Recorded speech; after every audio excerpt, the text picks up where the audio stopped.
Frédéric Aziza. Frédéric Aziza. Radio J. Bonjour et bienvenue dans Les Enfants de la République dont vous êtes l'invité, Pierre Mazeaud, bonjour. Bonjour. Alors votre vie, votre parcours, Pierre Mazeaud, fait de vous une figure de la République, un acteur de la Ve République, une mémoire de cette Ve République et de la vie politique. Vous avez connu tous les présidents depuis De Gaulle, vous avez été ministre des Sports sous Pompidou et Giscard, député, président de la Commission des lois à l'Assemblée nationale, président du Conseil constitutionnel. Vous êtes membre de l'Académie des sciences morales et politiques et vous êtes aussi un alpiniste émérite, Pierre Mazeaud. Vous avez dirigé la première expédition française qui réussit à gravir l'Everest, dont vous avez atteint le sommet le 15 octobre 1978. Est-ce juste de dire, Pierre Mazeaud, que vous avez baigné dans votre enfance dans une ambiance tant sportive qu'intellectuelle? Est-ce qu'on peut dire ça? Oui, moi je voulais le dire, monsieur. Tout ça, ça n'a pas grande importance. Alors, j'attends vos questions. Alors, la question, on va parler un peu de... C'est le principe de l'émission, de votre parcours, Pierre Mazeaud. Sans la pratique du sport, sans l'amour du sport et de l'alpinisme, est-ce que vous seriez le même homme aujourd'hui? Est-ce que vous auriez eu le même parcours? Ça, j'en sais rien. Vous savez, je ne suis pas devin a posteriori, je ne sais pas. Moi, si j'aurais eu le même parcours, j'ai eu un parcours, et ben c'est tout. Voilà. Qu'est-ce que vous avez préféré dans votre vie? Vos réussites en montagne ou celles en politique? La montagne ou la politique? J'ai préféré avant tout la montagne. Pourquoi? Vous me demandez ce que j'ai préféré par rapport à d'autres éléments comme la politique, et ben je vous dis, j'ai préféré la montagne. Et est-ce qu'il y a quelque chose de commun, Pierre Mazeaud, entre l'alpinisme et la politique? Et puis aussi, et quelque part, le droit. Vous êtes un juriste extraordinaire, important. Non, il ne faut pas dire ces choses-là, c'est totalement absurde. Je ne suis pas un juriste extraordinaire, il y en a d'autres qui sont beaucoup plus compétents que moi. Voilà, c'est tout ce que je peux dire. J'ai aimé le droit, j'en ai fait, et puis, point final. Alors, politique, alpinisme, il y a des choses de commun entre... Je ne crois pas. L'alpinisme, c'est une discipline du corps, éventuellement de l'esprit. Mais ça n'a rien à voir avec les activités intellectuelles qu'on peut avoir dans d'autres domaines. Je ne sais pas pourquoi vous me dites qu'il faut les comparer ou les rassembler. Et alors, votre parcours politique, Pierre Mazeaud, est singulier parce que vous, le gaulliste, vous avez commencé par être anarchiste, vous avez même été secrétaire général de la Fédération des jeunes anarchistes. Est-ce que vous assumez toujours, aujourd'hui, à 94 ans, cet engagement anarchiste? Mon engagement à... Anarchiste. Oui, j'ai un fond qui est chez moi, on dirait aujourd'hui, à gauche. C'est vrai que j'ai eu des responsabilités dans le mouvement anarchiste.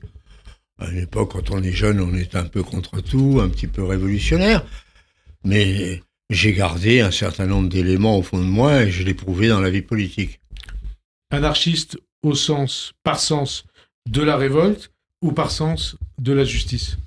Ou par sens de... La justice. Que ça veut dire, ça? Est-ce que vous étiez anarchiste parce que vous étiez un révolté ou vous pensiez qu'il fallait donner plus de justice aux gens? L'un ne va pas sans l'autre. Si on a la révolte, c'est qu'on a bien les raisons. Mais c'était ça votre engagement anarchiste? C'était en grande partie ça quand j'étais jeune, oui. Ouais.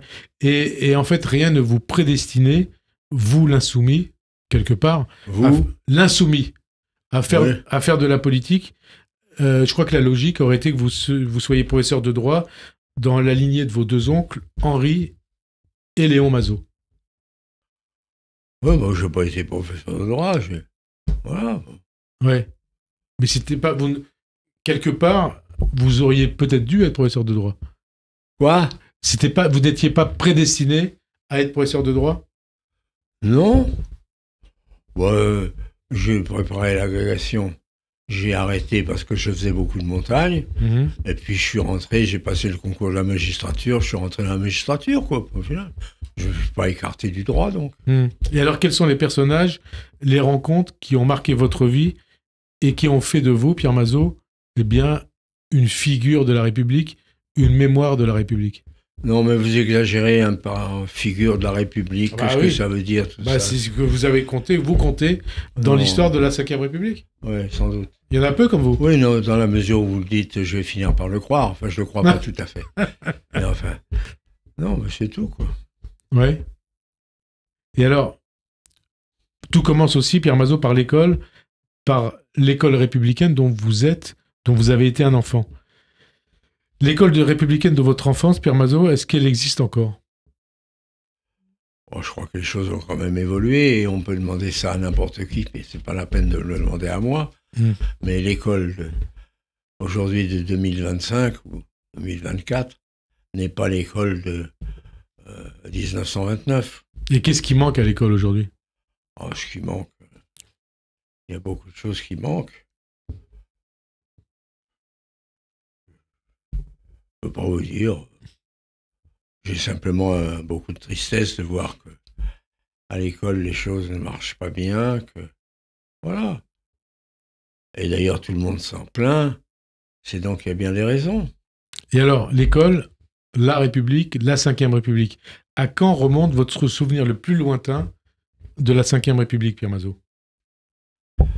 Bon, la Ve République, le plus lointain, le souvenir le plus lointain, c'est quand elle a été créée par le général de Gaulle, voilà. Et alors, quel souvenir vous avez en tête? Parce que vous avez été très proche de Michel Debré. J'étais assez proche, très proche de Michel Debré, oui. Oui. Et De Gaulle vous a même reçu à 2 reprises. 2 reprises. Vous étiez très jeune à l'époque, hein? Il était président de la République. Racontez-nous ces 2 rencontres avec le général.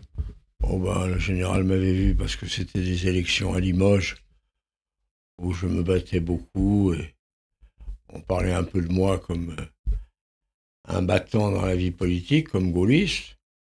Le général m'a reçu pour me dire que qu'il trouvait ce que je faisais c'était bien et qu'il fallait que je continue. Et pourtant, l'élection du président de la République au suffrage universel, vous y étiez opposé et vous lui avez dit. Oui, j'ai toujours été opposé à l'élection présidentielle du président de la République. Je le suis toujours, mais enfin je sais que je parle, c'est une voie bien solitaire, car on ne reviendra pas sur ce qui a été décidé, mais je crois que c'est une erreur. D'ailleurs, l'erreur se manifeste tous les jours. Quand on voit les difficultés de la vie politique française, où tout est en avant du président de la République, j'estime qu'il vaudrait mieux un régime plus parlementaire, avec une responsabilité de la part du gouvernement. À l'époque, quand on va reparler de la situation actuelle, mais quand vous rencontrez De Gaulle et vous lui dites « je suis opposé à l'élection du président de la République au suffrage universel », il vous répond quoi? Il me dit qu'il m'a bien entendu, voilà. Et que... il ne va pas me dire ce qu'il va faire. Et il vous dit « ma décision est prise ». À vous, il l'aurait dit sans doute, un journaliste de qualité, il aurait dit ce qu'il fallait dire. Moi, il m'a rien dit. Il vous a rien dit. Est-ce juste aussi... Je ne suis pas journaliste. Est-ce juste de dire que Michel Debré, dont vous étiez proche, était... Que quoi? J'entends rien. Michel Debré oui. était lui aussi opposé à l'élection du président de la République au suffrage universel. Ça, si vous faites de la politique comme journaliste politique, tout ça, vous devez le savoir. Non, mais je vous pose la question à vous, puisque vous avez été un acteur. Non, je n'ai pas besoin de vous confirmer ce que vous venez de me dire. Michel Debré n'était pas favorable à l'élection du président de la République au suffrage universel. C'est exact. Vous le savez comme moi. Oui, mais c'est pour nos auditeurs, vous savez. Moi, je ne vous pose pas de questions pour vous répondre là-dessus, puisque vous venez de le dire. Non, mais c'est pour nos auditeurs, c'est tout. Ah oui. C'est pas pour moi, pour nos auditeurs. Oui, non, c'est sûr. Qu'ils le sachent. 62 ans, on est 62 ans après le référendum du 28 septembre 62. Est-ce que vous considérez toujours, ou pas, que c'est une faute d'avoir fait ce choix? Que c'est une faute d'avoir fait ce choix? Moi, je le pense. Je suis peut-être le seul à le penser, d'ailleurs. Ça m'est parfaitement égal. Mais oui, je pense que c'est une erreur et je vois que toute la politique est en fonction de ça. Et vous voyez, quelqu'un est élu président de la République, le soir de son élection, toute la presse, y compris vous-même, bien sûr, parlait déjà de l'élection suivante qui va suivre dans 5 ans, en disant qui va l'être, etc. Alors que vous venez et que, du moins, le nouveau président de la République vient d'être élu. C'est la seule élection qui semblait devoir l'emporter en France. Dieu merci, peut-être que la situation actuelle fera réfléchir les gens.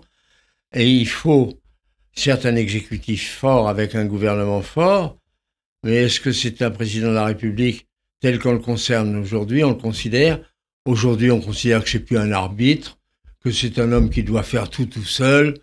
Le gouvernement est composé de collaborateurs, tout ça. Alors moi, je suis plutôt pour revenir en grande partie à un régime présidentiel, mais ça, on le sait. Je n'apprends rien. Présidentiel ou parlementaire? D'autant plus que ce que je peux dire, ça n'intéresse pas du tout ceux qui sont à votre radio. Mais l'erreur, ça a été l'élection du président au suffrage universel ou encore plus quand on est passé du septennat au quinquennat?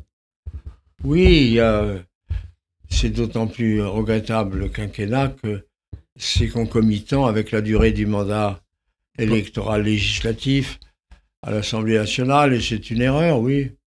Il faudrait revenir là-dessus, mais enfin, c'est pas à moi de le dire. Mitterrand, il parlait du coup d'État permanent, il avait raison? Je dis là-dessus, si Mitterrand avait raison, quelle question. Coup d'État permanent. Il était un homme politique, il se défendait la conception qu'il avait de la situation de son pays. Coup d'État permanent, est-ce qu'il faut voir ça comme une injure contre le général de Gaulle? Quelque part, oui. Hein. Ah, si vous me dites oui, alors je vais vous dire oui aussi. Quelque part, oui. Alors maintenant, c'est quelque part, c'est déjà des nuances. Oui, c'est possible. Et alors, c'est le principe de l'émission, parler des personnalités qui ont marqué votre parcours, votre vie. Georges Pompidou, président, vous nommera au sport en 73. Quel souvenir vous avez de lui, de Georges Pompidou? Quel quoi? Souvenir vous avez de Pompidou? Moi, c'est un grand président de la République, avec lequel j'entrtenais de très bonnes relations. Disons que c'était des relations qu'il avait avec moi. Au final, il m'a beaucoup aidé dans mon parcours politique, si on peut parler d'un parcours. Voilà. Giscard, le Giscard de 74, est-ce qu'il est différent de celui que vous avez connu quand vous étiez président du Conseil constitutionnel? Ah ben, je l'ai connu avant qu'il soit au Conseil constitutionnel, ou que j'y sois moi-même. Non, Giscard était un président de la République avec lequel je n'étais pas toujours d'accord, mais j'ai appris à le connaître par la suite, et je reconnais que c'est un homme qui avait des qualités, et il avait aussi... il détenait des positions que je pouvais ne pas partager, quoi. Sur quoi? Sur l'Europe? Oui, sur l'Europe, il était certainement très européen, et il avait le droit de l'être. Sauf qu'il était président de la République et par là même, il entraînait la France. Mais bon, à ce moment-là, la France était un peu divisée, où il y avait ceux qu'on appelle encore aujourd'hui, d'ailleurs, du terme de souverainistes. Disons que c'était des gens qui aimaient leur propre nation, la nation française, et qui ne voulaient pas qu'on se dilue dans une Europe qui n'avait pas grande signification à l'époque. Voilà. Et aujourd'hui, vous êtes plutôt du côté des souverainistes ou des Européens? Oui, il y a encore des gens qui soutiennent l'Europe, qui considèrent que ceux qui ne sont pas tout à fait d'accord sont des souverainistes. Bon, ce que je vous dis, moi. Ce que vous voulez. Non, ben, je vous dis rien. Les centristes, c'est pas votre tasse de thé, les centristes? Les centristes, non, j'ai pas toujours été apprécié. J'ai dit à plusieurs reprises que si j'avais des réserves, c'était parce que je considérais qu'ils n'avaient pas de conviction. C'est toujours le cas aujourd'hui? François Bayrou, il n'a pas de conviction? Oh, vous ne pouvez pas parler. Ou est-ce que vous avez de l'estime pour lui? Je ne m'entends pas et avec lequel j'ai aucune accroche. Ouais. Et pour vous, le gaulliste, Pierre Mazeaud, le 10 mai 81, ça a été un choc ou pas? Le 10 mai 81. La victoire de François Mitterrand. Oui, bon, il a été président de la République, il a été élu au suffrage universel. Il avait la majorité pour lui. Je ne peux pas dire que ce soit un choc, parce que un certain nombre de concitoyens pouvaient s'y attendre. Ben, ça s'est produit. Ceci dit, c'est une sorte d'alternance. Bon. Au bout de 23 ans. Hein? Au bout de 23 ans. Ben oui. Hein? Ouais, l'alternance, ça peut avoir du bon. Ah ben moi, je suis pour un régime parlementaire, démocratique, bien sûr, et par là même, il y a des gens qui peuvent s'exprimer de manière différente. Il est bon de temps en temps d'avoir l'alternance pour que ce soit toujours les mêmes qui conduisent la politique de notre pays. On parlera de l'alternance quand vous dont voudrez. on parle pour dans 15 jours éventuellement. Mitterrand, vous l'avez connu donc et pratiqué. Est-ce que vous diriez qu'il a été un grand président? C'est normal, on fait on parle de votre parcours. Et après les 2 septennats de François Mitterrand, il y a eu les années Chirac, de votre ami Jacques Pierre Mazot. À quand remonte votre plus lointain souvenir avec Chirac? Quand Chirac... Mitterrand et Chirac. Comment? D'abord Mitterrand, grand président ou pas, et Chirac. Mitterrand, je l'ai connu quand j'ai été élu à l'Assemblée nationale la première fois, et j'ai connu Mitterrand à ce moment-là, d'autant plus que Mitterrand avait choisi la commission des lois. Et moi-même, j'avais choisi la commission des lois quand nous avions été élus, et par là même, j'ai pu l'apprendre, le connaître, et j'ai eu l'occasion à plusieurs fois de le rencontrer, plus particulièrement peut-être quand j'étais secrétaire d'État au sport. Et Jacques Chirac, donc, à quand remonte votre plus lointain souvenir avec lui?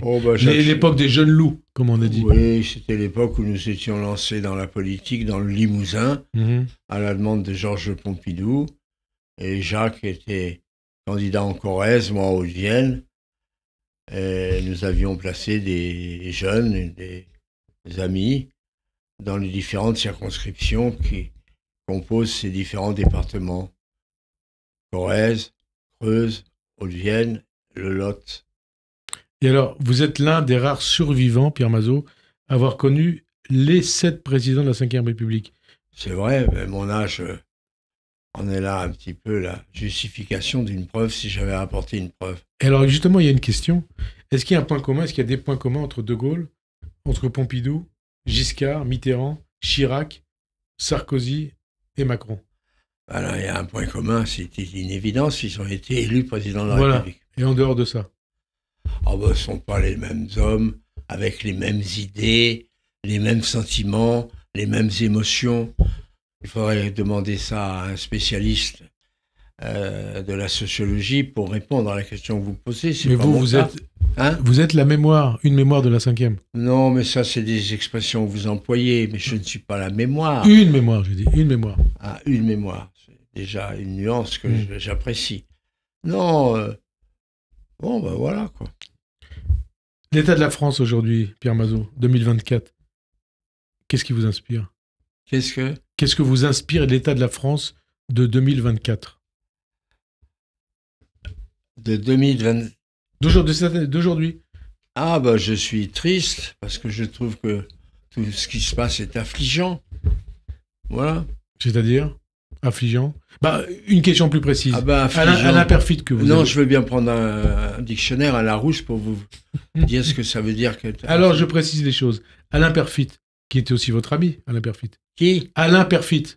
J'ai bien connu, Vous avez bien connu. En 1976, il parlait de mal français. Est-ce que le mal français est incurable? Et c'est quoi le mal français aujourd'hui? J'ai pas la prétention de vouloir, non pas rivaliser, mais ne serait-ce que de m'approcher d'Alain Perfit. Mais je trouve que la situation d'aujourd'hui est plus grave que celle qu'a connue Perfit quand il a écrit et fait écrire, parce qu'il avait pas mal de gens à son service pour la rédaction. Donc 76, il y a pratiquement 50 ans. Il y a 50 ans, merci de me le dire. Eh bien, les conditions n'étaient pas les mêmes. Mais oui, moi je dis la situation d'aujourd'hui parce que si on veut m'interroger sur la situation de 1314, c'est-à-dire au XIVe siècle, je peux difficilement vous répondre. Alors sur la situation d'aujourd'hui, je vous dis que tout était affligeant et que je suis triste de ça. C'est tout, mais... Oui, mais je cite Perfit.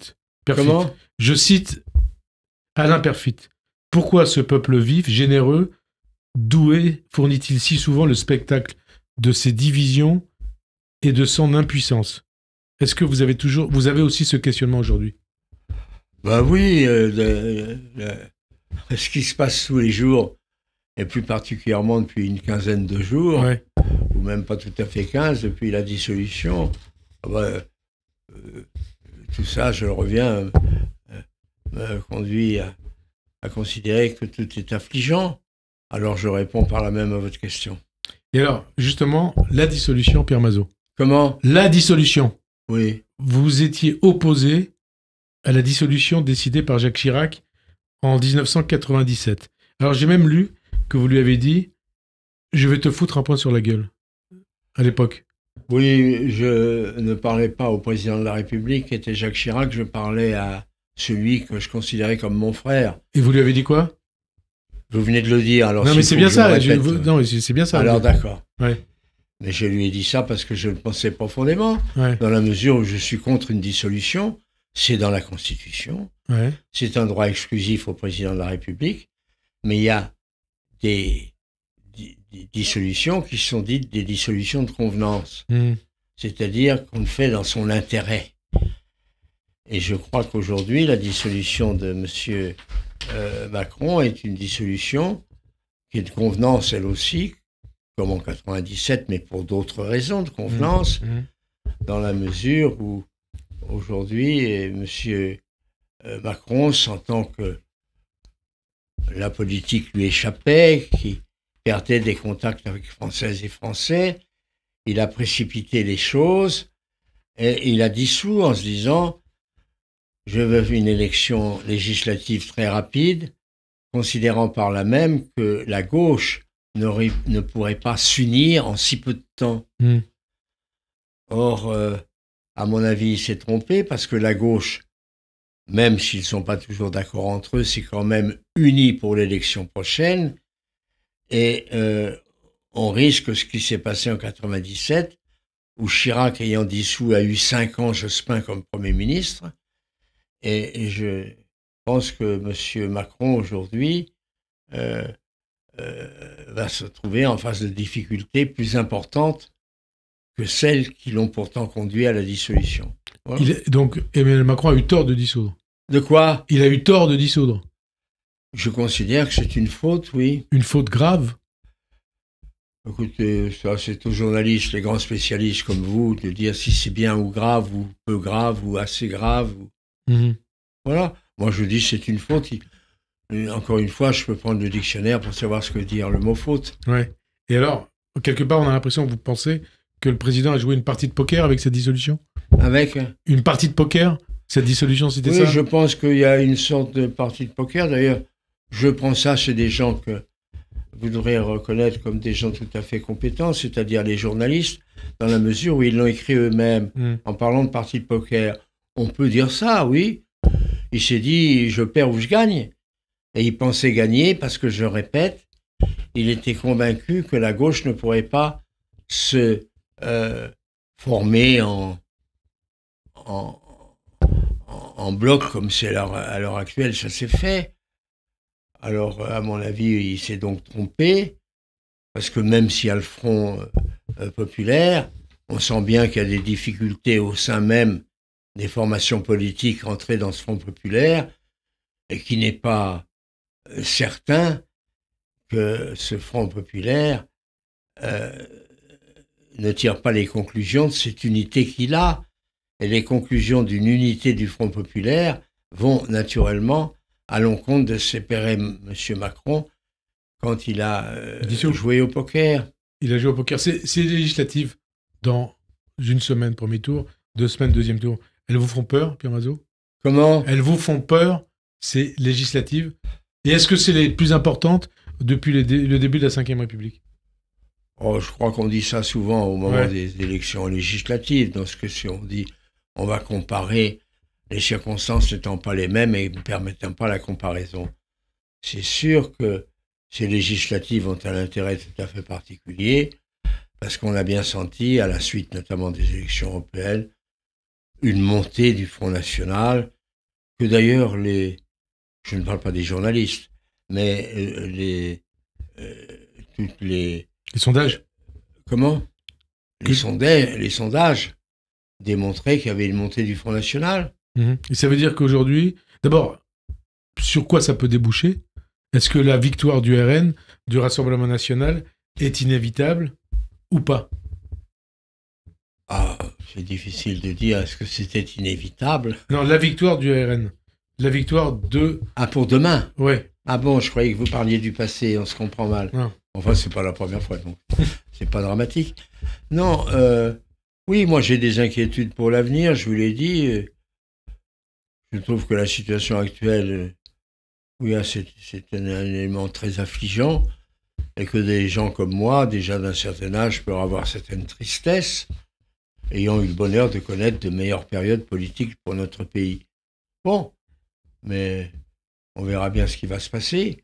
Le Front National va incontestablement emporter un très grand nombre de sièges. Est-ce que vous le voyez emporter une majorité absolue? Non, de ce côté-là, je ne suis pas tout à fait d'accord. C'est-à-dire? Et c'est la raison qui me pousse à dire que, n'ayant qu'une majorité relative, eh bien, Macron va trouver un gouvernement encore plus difficile et complexe que celui d'aujourd'hui. Et donc, Hein? ça veut dire qu'il sera dans l'impasse?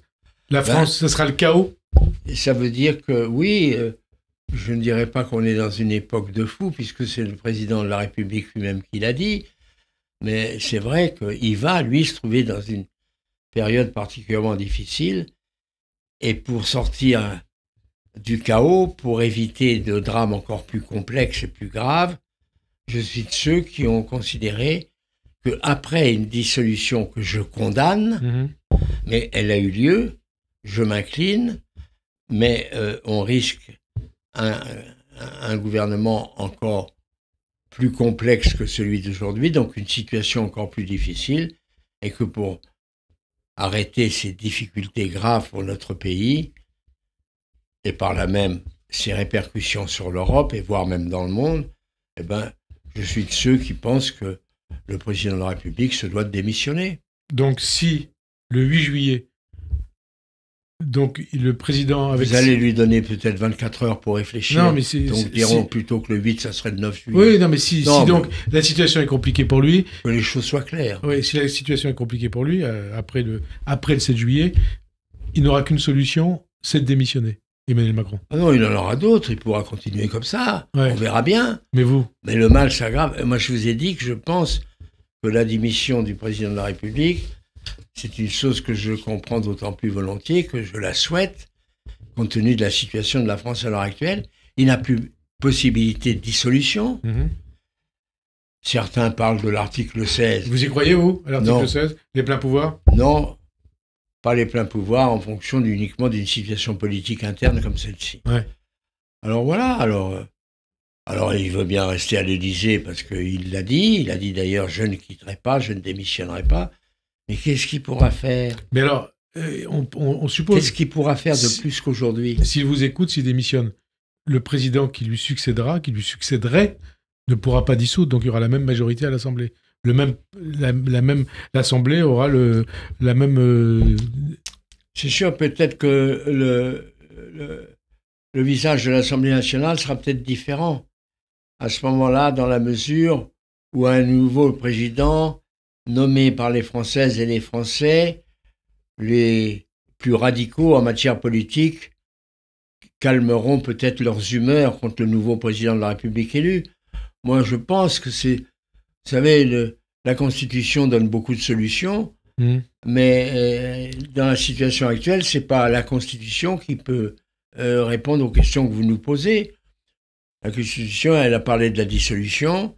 On a maintenu aujourd'hui que la dissolution, un an après une dissolution, on ne peut pas en faire une nouvelle. Donc, on est un peu coincé. Alors, si la dissolution échoue pour le président qui a dissous, c'est-à-dire qu'on trouve un gouvernement identique, voire dans une situation plus grave que celle du gouvernement actuel, eh bien, à ce moment-là, c'est le président de la République qui a échoué dans sa dissolution. Ça veut dire que vous ne croyez pas, vous, à la possibilité d'une coalition qui pourrait unir... Je unir... ne vais pas parler de coalition, c'est vous qui me faites dire non, ça. qui pourrait unir des c'est un mot que j'aime pas. Qui pourrait unir des députés qui vont du centre droit au centre gauche. Bah, écoutez, je crois, mais j'en sais rien, vous savez, c'est bien ce que recherche Macron. Est-ce qu'il a recherché dans son esprit à la veille de la dissolution? La gauche ne va pas se réunir et j'aurai la possibilité, dans le cadre de la dissolution que je vais faire, eh ben, de récupérer un certain nombre de voix chez les Républicains ou chez d'autres, y compris peut-être chez certains socialistes, à la suite des élections de monsieur le socialiste aux élections européennes. Voilà. Enfin, tout ça, il devrait s'apercevoir aujourd'hui que tout ce qui lui a permis de faire ce poker, ben, hélas, ça l'amène pas au succès, c'est plutôt à l'échec. Alors, vous qui êtes gaulliste, hein, Oui, l'alliance entre Éric Ciotti et le Rassemblement National et Bardella, ça vous inspire quoi? De gens Ça de vous inspire Monsieur quoi? Ciotti qui veut défendre son siège et qui se conduit d'une façon qui n'est pas affligeante, mais qui est lamentable. C'est un petit personnage qui ne m'intéresse pas. J'ai eu l'occasion de le rencontrer, mais peu, car j'avais quitté le Parlement quand il y est arrivé. Bon, enfin, de toute façon, j'estime que depuis toujours, les gaullistes et les gouvernements, notamment ceux sous la présidence de la République de Chirac, voire même de Sarkozy, sont des gouvernements qui rejetaient le Front National. Moi-même, je me suis présenté aux élections à plusieurs fois, où j'ai d'ailleurs été élu contre le Front National. Je déteste un parti dont le racisme évident de M. Pleven est toujours présent. Voilà. Monsieur Le Pen, vous voulez dire, pas Pleven, Monsieur Le Pen. J'ai pas dit Le Pen. Vous avez dit Pleven. Pleven ? Oui. Ah non, ça n'a rien à voir. M. Pleven était... un centriste. Il a été un homme politique peut-être de qualité. Ouais. Un mauvais ministre de la Justice, mais enfin... Donc, Éric Ciotti a fait une faute. Oui, c'est plus qu'une faute. C'est quoi? Il mérite une paire de claques. Une paire de claques? Oui. Vous pourriez lui donner une paire de claques? Si vous l'aviez en face de vous? Oui, éventuellement, mais ouais. C'est pas ça qui le ferait changer. Ouais. De toute façon, il est engagé dans une situation où il est obligé d'y rester. Eh ben, qu'il y reste. Il risque peut-être d'être battu. Vous croyez? Écoutez, monsieur...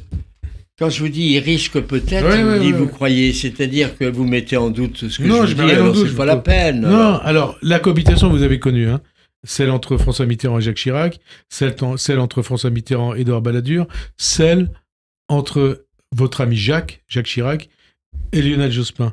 Est-ce qu'une cohabitation entre Emmanuel Macron et Jordan Bardella, elle pourrait être du même type que celle-ci? Écoutez, je ne sais pas ce que fera le président de la République. J'ai dit que si j'ai un bon conseil à lui donner, c'est de demander sa démission.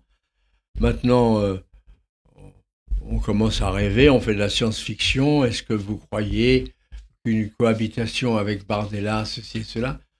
D'abord, je n'en sais rien du tout. Et puis, c'est vous qui dites M. Bardella, Premier ministre. C'est pas sûr du tout.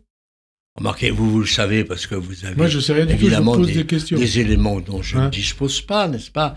Alors, très bien, on verra. Et qui détient le pouvoir en période de cohabitation? C'est le président qui détient le pouvoir en période de cohabitation. C'est le président ou c'est le Premier ministre? Écoutez, moi, je relis la Constitution, que vous devez connaître, parce que les journalistes la connaissent bien. Ils en font toujours état, alors, n'est-ce pas?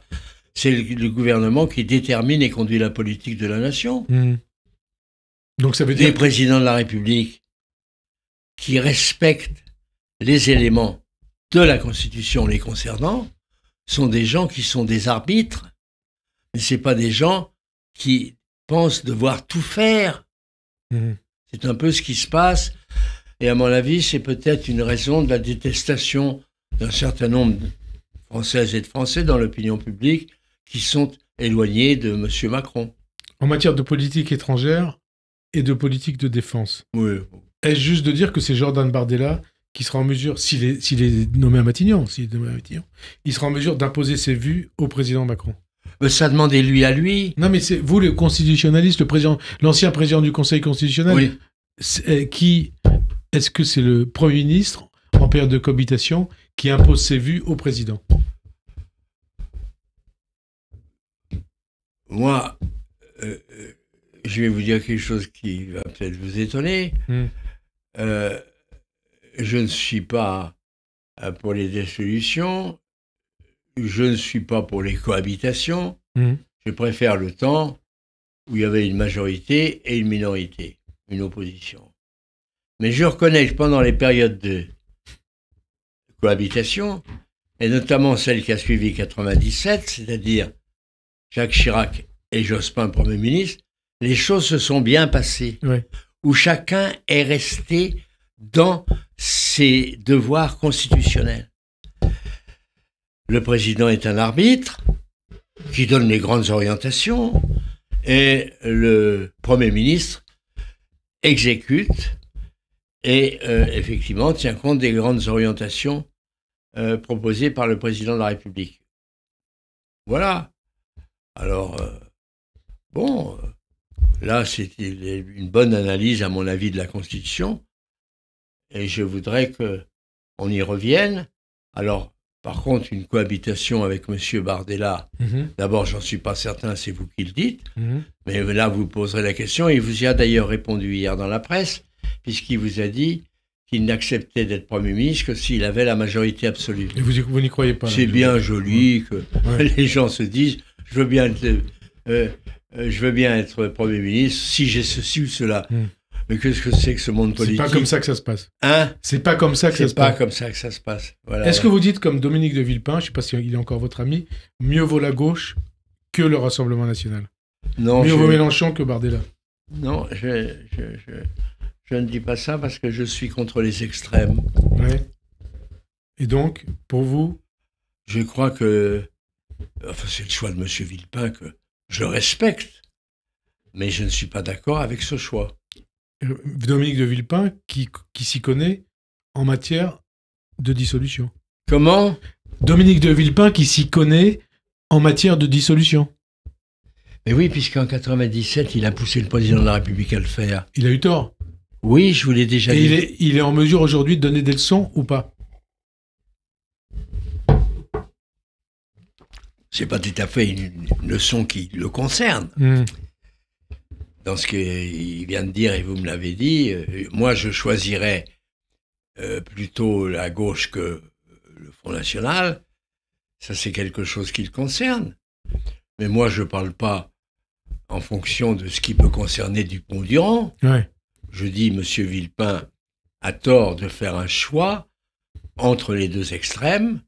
Je suis de ceux qui considèrent que le Front National, comme l'extrême gauche, notamment radicale, et qui sera dominé à l'Assemblée future par le nombre de députés LFI, eh ben, c'est un monde politique qui est également à rejeter, comme ceux du Front National, rejeté pour d'autres raisons. LFI, justement, qui a choisi, vous en souvenez, on s'en souvient, de faire de la Palestine... De la Palestine, de Gaza. Le thème central de sa campagne européenne a flirté avec l'antisémitisme. Qu'est-ce que cela dit de l'état de la gauche? En clair, comment l'antisémitisme, qui était une caractéristique de l'extrême droite, a-t-il ainsi pu contaminer la gauche? Ben ça, vous leur demanderez à eux, parce que moi, j'ai une analyse. Mais ce qui m'intéresse, c'est de savoir oui, non, mais bien sûr, mais analyse. Comme je ne vais pas répondre totalement à votre question, je vous renvoie à poser la question à ceux que vous connaissez, tant à l'extrême droite qu'à l'extrême gauche. Non, moi, j'estime que dans ce vieux débat, qui d'ailleurs ressurgit d'une façon excessivement grave en France à l'heure actuelle, c'est l'antisémitisme, j'estime que ça doit quand même nous conduire à revenir aux grandes idées humanitaires de notre pays, et notamment à ce qu'on appelle volontiers la grande période des Lumières. C'est-à-dire que... Vous dites, pardon. C'est-à-dire grande idée que... humaniste. Non. Grande idée humaniste. C'est-à-dire que nous devons considérer les êtres humains égaux. Voilà. Bah, c'est le principe de la République, quelque part. C'est le principe de la République, mais ça nous vient, je le répète, des Lumières. Repris d'ailleurs par les constituants en 89. Alors, dans l'actualité de la semaine, il y a eu ce viol... De quoi? Je comprends. Dans l'actualité de la semaine, oui. Il y a eu ce viol antisémite de cet enfant de 12 ans à Courbevoie. Beaucoup considèrent qu'en ayant mené une stratégie antisémite pendant la campagne européenne, Mélenchon et ses lieutenants ont leur part de responsabilité en ayant mis des cibles dans le dos des juifs français. Est-ce que c'est aussi votre analyse? J'ai pas entendu la fin. Beaucoup considèrent que Mélenchon et ses lieutenants de LFI ont leur part de responsabilité dans cette montée de l'antisémitisme, dans ce qui s'est passé. Oui, je le pense. Je suis désolé de voir ça, et que des éléments comme celui auquel vous faites allusion, de ce drame concernant cette jeune fille, je dirais cette petite fille, elle avait 12 ans. Ce petit enfant, cet enfant. Ce petit enfant même. Cet enfant. C'était quelque chose d'épouvantable. Et tout ça montre bien que dans notre pays, ça ne va pas, qu'on n'a pas su du tout le rapprochement qui s'impose, qu'on n'a pas respecté l'ADN profonde de notre pays. Je répète que tous les êtres humains, quels qu'ils soient, doivent être respectés dignement. Alors certains peuvent exiger plus d'aide dans la mesure où ils se trouvent peut-être à effectuer des travaux plus difficiles que d'autres. Ils ont besoin d'être aidés, ils ont besoin d'être soutenus.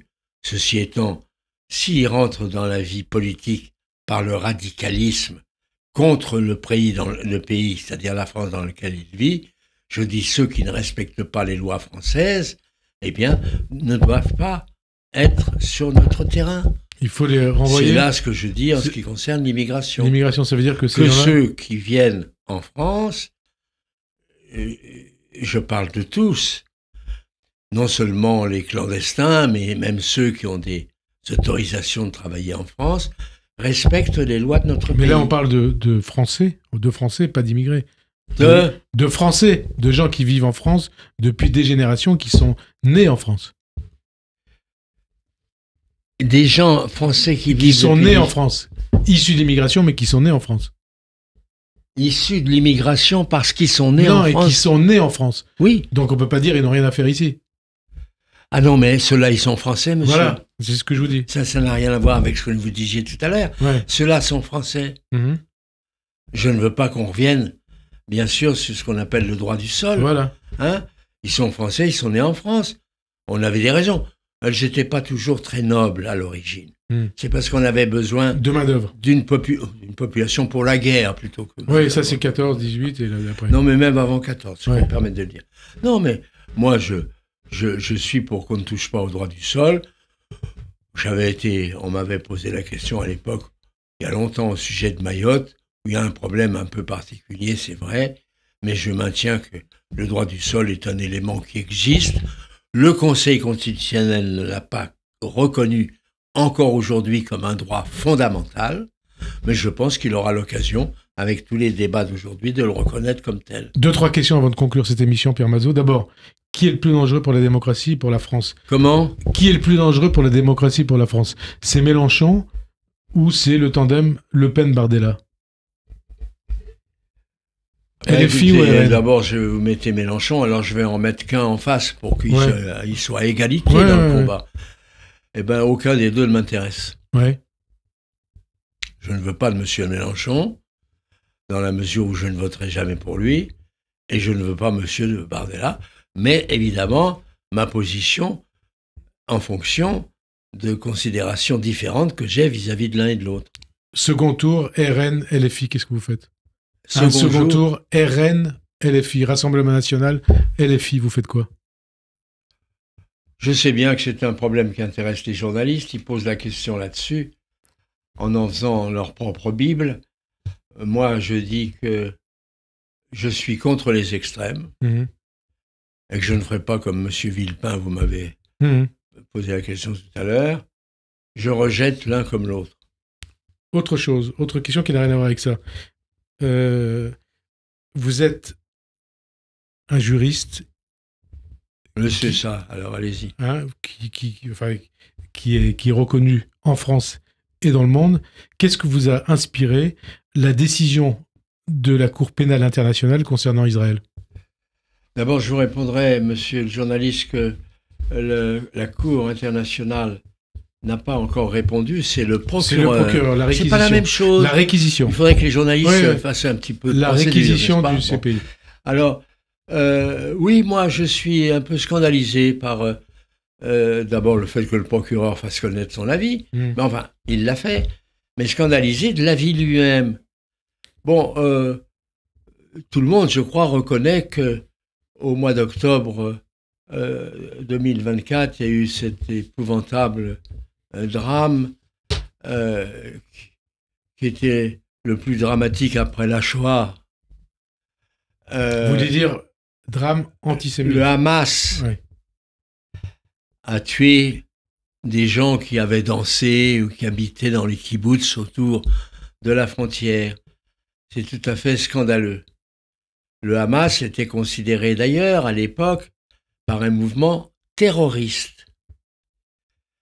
Or, le procureur auquel vous faisiez allusion condamne et met sur le même pied de la condamnation, qui n'est pas une condamnation définitive, encore une fois. Oui, puisqu'on attend la décision. Il dit, il faut mettre sur le même pied d'égalité en ce qui concerne la sanction qui sera prise, tant l'auteur de l'acte à l'origine, c'est-à-dire, à ma connaissance, c'est le Hamas qui était là pour tuer des gens, que la victime, que les victimes, à savoir les Israéliens qui avaient dansé la nuit, etc.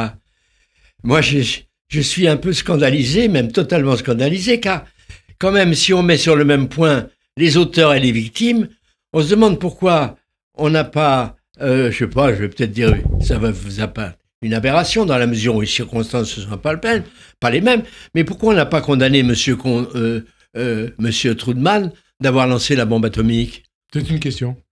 Je me demande pourquoi. C'est pour ça que j'estime que autant il y a deux catégories d'individus, il y a des auteurs et des victimes. Je ne les mets pas sur le même plan. Donc, le droit pénal, en général, condamne plutôt les auteurs que les victimes. 94 ans, Pierre Mazeaud. Est-ce que l'âge, ça pèse? Oui, bien sûr. Et quand vous partirez, qu'est-ce que vous voulez qu'on retienne de vous, Pierre Mazeaud? J'en sais rien et je ne serai plus là pour lire ce qu'on peut dire de moi. Alors donc tout ça, ça appartient aux autres. Mais vous voulez peut-être qu'on retienne quelque chose de vous? Qu'il a fait de la montagne et qu'il a aimé la montagne avant tout. Merci en tout cas Pierre Mazeaud, merci infiniment d'avoir répondu à notre invitation. Merci de nous avoir fait partager cette mémoire, votre mémoire de la Ve République. Bonne fin de journée sur Radio J et à la semaine prochaine. Merci.